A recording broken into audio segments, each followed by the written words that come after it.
Nous voilà de retour en compagnie de notre première invitée ce matin, la mairesse de Saguenay, Mme Josée Néron, qui est avec nous. Bienvenue à l'émission, ça va bien? Oui, merci beaucoup. Écoutez, ça a été un très gros mois, là. Même les dernières semaines, ça bouge beaucoup. On a plusieurs dossiers à aborder ce matin.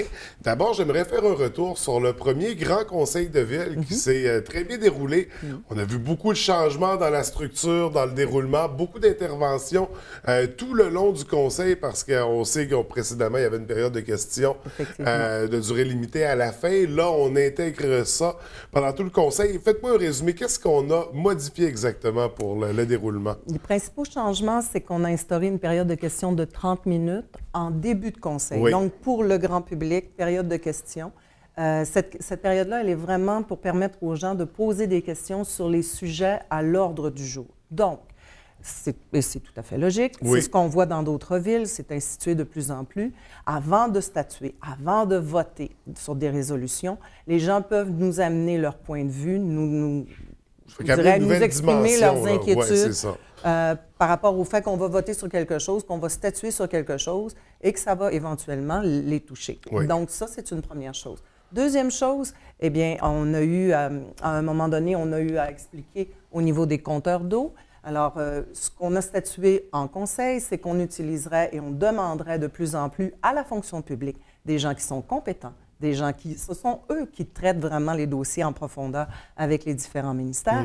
Donc, ces gens-là vont avoir l'occasion de venir expliquer à la population et, comme conseil, on va pouvoir leur poser des questions pour que les gens comprennent bien le pourquoi, le comment on fait les choses à Ville-de-Saguenay.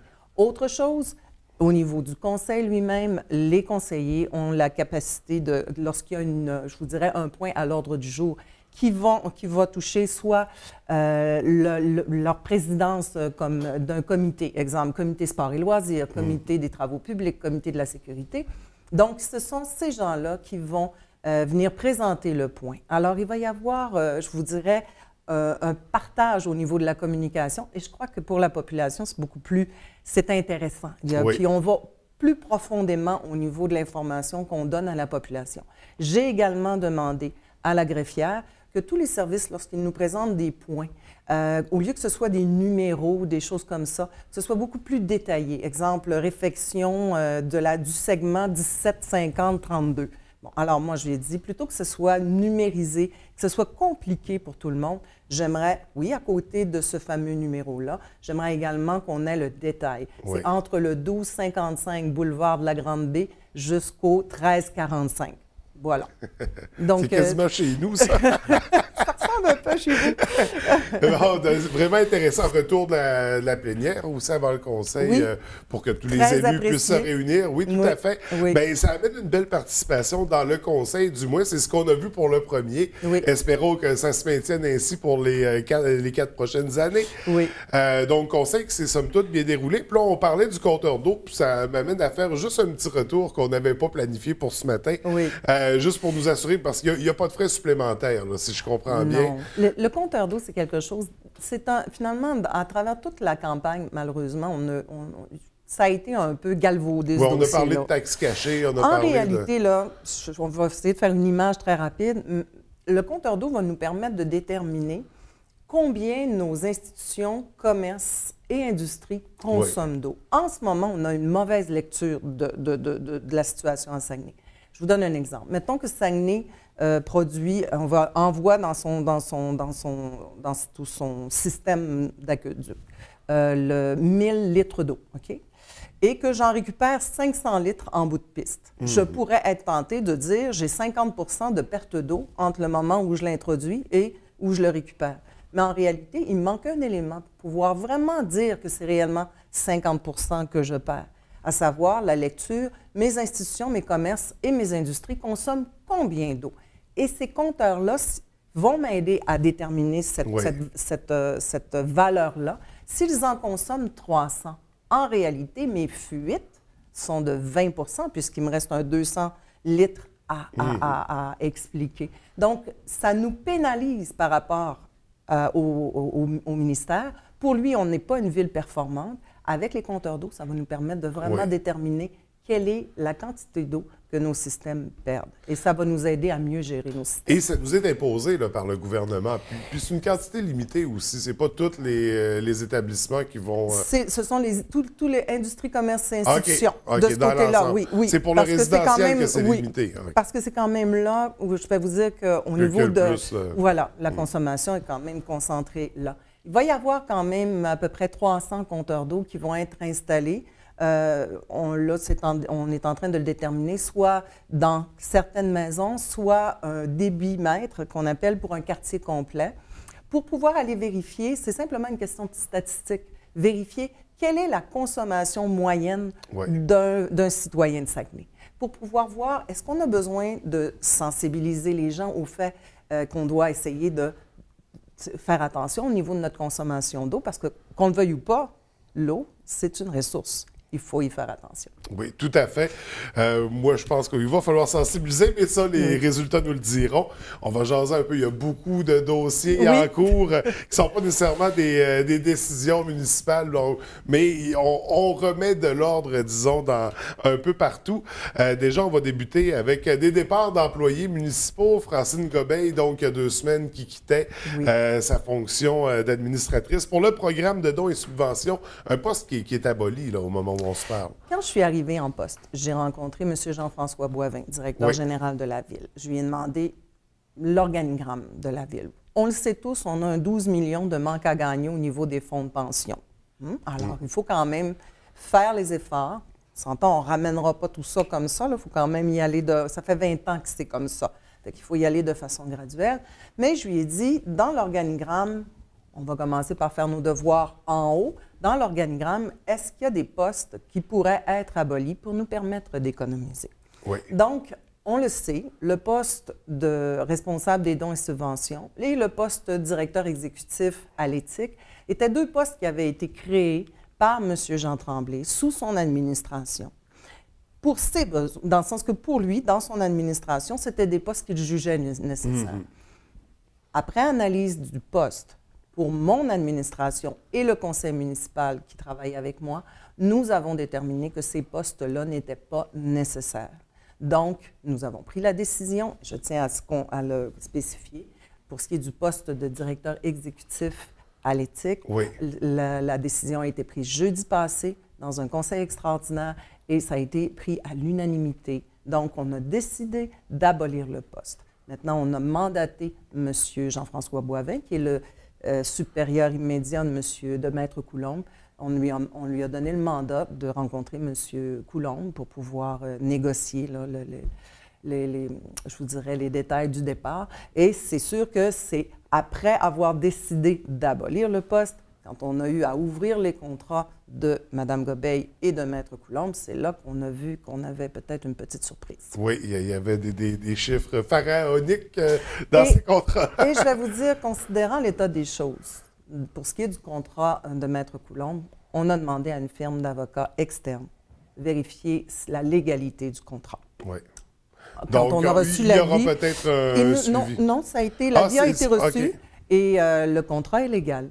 Très, très généreux, mais légal. Donc, à partir de là, on a convenu d'une entente. Il fallait agir avec ces paramètres-là. Exactement. Et, et l'entente a été signée avec Maître Coulombe jeudi passé. Et d'ailleurs, je trouve intéressant l'aspect qu'on souligne que la décision a été prise en conseil extraordinaire, parce que de la manière que c'est présenté, c'est pas l'impression que ça donne tout à fait, mais Maître Coulombe a quand même réagi à tout ça, donc il déplore qu'il n'y a pas eu de rencontre au préalable avec lui. Comment ça s'était déroulé, en fait? Moi, ce que je réponds, je comprends qu'il soit déçu. C'est sûr que quand on perd son emploi, c'est jamais intéressant pour personne. Mais dans toute organisation, lorsqu'il y a un processus de départ, je pense que le mandat avait été confié à son supérieur immédiat. Ça aurait été très mal, je vous dirais, ça aurait été maladroit de ma part de commencer à m'immiscer dans le processus. D'ailleurs, Mme Gobeil a eu exactement, la démarche a été la même auprès de Mme Gobeil et elle comprenait très bien que la décision avait été prise, que son poste était aboli et elle respectait la décision du conseil. Et Alors donc, dans le cas de M. Coulombe, il n'y a pas eu d'exception. Ça a été exactement fait de la même façon. Et je vous dirais qu'on a essayé de faire ça de la façon la plus respectueuse possible. Donc, dans les règles de l'art, on va parler du paramunicipal un peu aussi. Bon, Promotion Saguenay qui fait couler de l'encre depuis le début de la campagne électorale, même quelques jours avant l'élection, qui nous prenait par surprise. Là, c'est passé beaucoup de choses. Au moment où on se parle, vous êtes à la présidence du conseil d'administration. On a placé M. Arthur Gobeil comme directeur général par intérim. Par intérim. C'est quoi la suite pour Promotion Saguenay? Qu'est-ce qui s'en vient? Donc, hier, on avait lieu la première rencontre. Les gens du ministère du MAMO sont descendus. Vous aviez M. Frédéric Gay, qui est sous-ministre section vérification finances, qui était présent avec 2 de ses collègues. Dans la réunion, il y avait également M. François Gagnon, qui est le vérificateur général de la Ville, et son adjointe, Mme Sylvie Jean. Il y avait M. Jean-François Boivin, moi-même et mon directeur de cabinet. Cette rencontre-là, elle a servi à faire le point sur les rôles de chacun, les mandats, de la façon dont on allait les diviser. Ce qui a été décidé, c'est que le vérificateur général et son adjointe, M. Gagnon et Mme Jean, vont s'occuper plutôt de la vérification, je vous dirais, de la circulation de l'argent, de la façon dont l'argent a été dépensé. Du point de vue du ministère, ils vont plutôt avoir une intervention, analyse au niveau de la gouvernance, des processus, des prises de décision, processus d'octroi de contrat. Ce qui a été convenu, parce que la première rencontre permettait au ministère de définir son mandat à lui. Donc, aujourd'hui, ils vont aller en appel d'offres pour aller chercher, parce qu'ils ont besoin de gens de l'extérieur, c'est quand même un bon mandat. Ils vont aller chercher une firme externe qui est spécialisée pour ce qui est d'eux, qui a une spécialité en gouvernance. Et c'est avec cette firme-là que l'on va travailler de concert avec le ministère. A priori, ils vont établir une liste des documents dont ils ont besoin et ils vont demander aux 3 organismes qui vont faire l'objet de tout ce travail-là, de ce mandat-là, de fournir une liste de documents. Ces documents-là vont être envoyés dans leur bureau à Québec. Pour ce qui est de M. Gagnon, ça va être ici à Saguenay, mais pour eux, ça va être à Québec. Et il va y avoir un premier travail de fait. Finalement, ils montent leur dossier. Avant de descendre, 2e ou 3e semaine de janvier, là, c'est vraiment le travail de terrain qui commence. OK. Et la première date qui a été avancée pour le dépôt des 2 rapports, parce qu'on s'entend que le vérificateur général de la Ville va déposer son rapport pour sa portion à lui du mandat et le ministère son rapport à lui pour sa portion.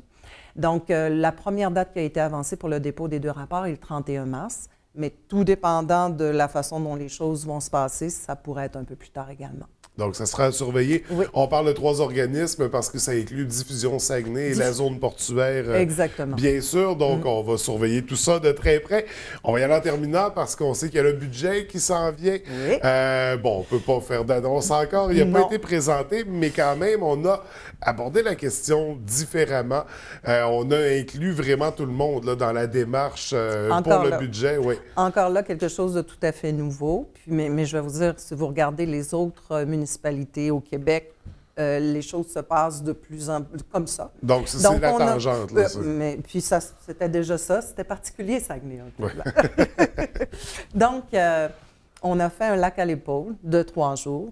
Les 2 premières journées, c'est les directeurs des différents services, des principaux, je vous dirais, gros postes de dépenses du budget d'opération ou du triennal en investissement, qui sont venus nous présenter leurs services, leurs besoins, leurs défis, leurs projets. Donc, ça nous permettait de comprendre le pourquoi du montant demandé, soit dans le budget des opérations ou au plan triennal. Et d'échanger avec eux et de voir en même temps les liens entre les différents services. Pour ceux qu'on a pu voir, parce qu'on s'entend, on est à l'année 1, on vient de rentrer en fonction le 15, le 15 novembre, et on veut voter le budget pour le 20 décembre. Et il y a beaucoup de nouveaux élus aussi. Oui, mais comme disaient les anciens élus, je vous dirais, ils me disaient, Josée, en 3 jours, on a appris plus qu'en 4 ans, et je peux dire que les nouveaux, on leur a donné vraiment la possibilité de rentrer dans leurs fonctions rapidement.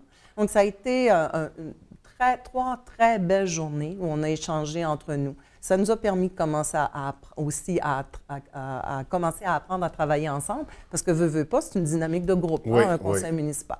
Tout en respectant, il faut apprendre à pouvoir s'exprimer, respecter les idées des autres, trouver des solutions ensemble. Donc, ça a été ça. Et la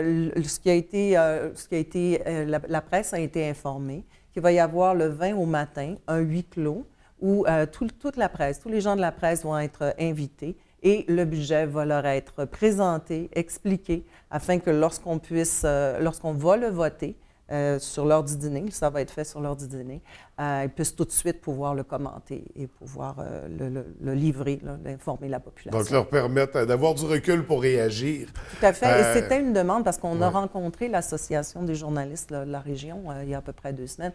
Et puis, c'était une de leurs demandes et on les avait vraiment rassurés là-dessus. C'était déjà notre intention de faire ça.